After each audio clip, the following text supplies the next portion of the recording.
Hello everyone, I'm Ali Ibrahim Nia with another episode of The Fact, the series that discusses international issues every week.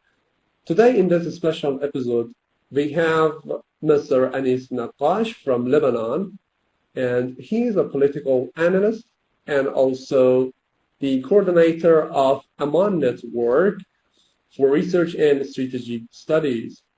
I would like to welcome him to the program. For the first question, Mr. Nakkash, I would like to know about the role of Iran in the Middle East and to see if the role and also the activities of Islamic Republic of Iran in this region would be considered as eventually positive or negative for the future of this region. So as you know, the first intervention of Iran in the region, it was to support the Lebanese resistance after the occupation.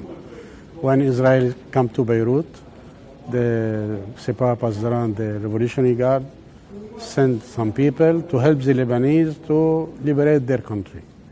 So it is 100% positive, and it has been welcomed by the Lebanese people. The second intervention, it was for Palestine. As you know, from the beginning, Imam Khomeini, before the revolution and after the revolution, he put it as a Palestine subject as a priority for the Islamic nation. And he has many fatwa ordered people to support the Palestinian resistance. So after the revolution, it was normal that all the government and the Iranian people, they have to support Palestine, and this is because it's a sacred subject and because it's a human subject. And the Palestinian people is welcoming this intervention.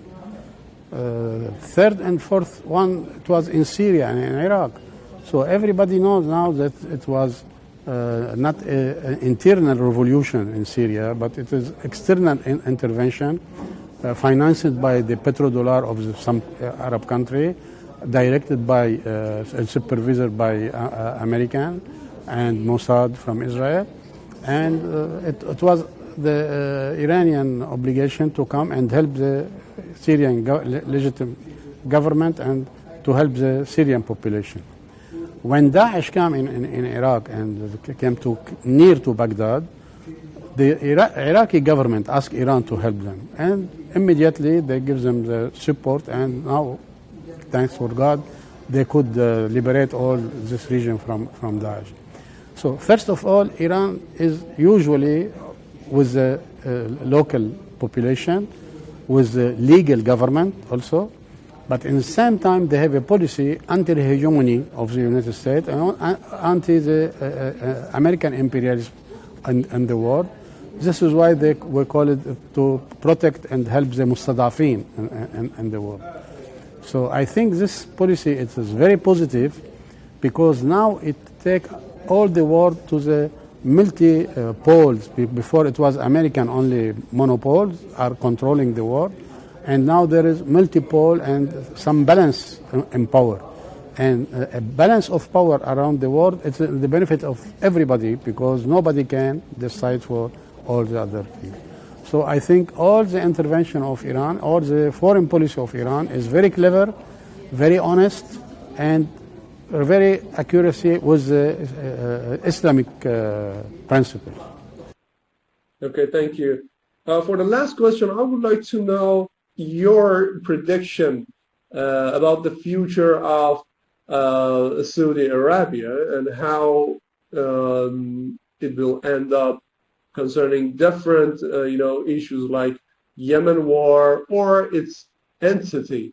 Do you think the future would be something opposite of what we can see right now, or it will be just a continuous way of this situation right now? So, before, there is history of Saudi Arabia, family, Abdul Aziz and Saud.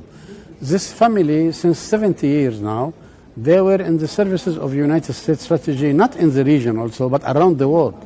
everywhere CIA, they ask them to pay here or here to help any American program or any American complot around the world. They help America in all subjects. So this is why I think, and I consider them that the enemy of the people everywhere, not only in the region. But in the region recently, during the war in Iraq, what they have done in Syria, the proof for everybody, they are killer, they are not behaving as a Muslim country, but as an enemy to Islam, enemy to the population. This is why I think it has to be designed and nominated as the enemy of the people. And later on, they start the war in Yemen, plus. So with this war in Yemen, it has covered without any mask that they are not a human being, not respecting any international law. They are killing Arabs, they are killing Muslims, and nobody declared the war against Saudi Arabia. They declared the war against Yemen.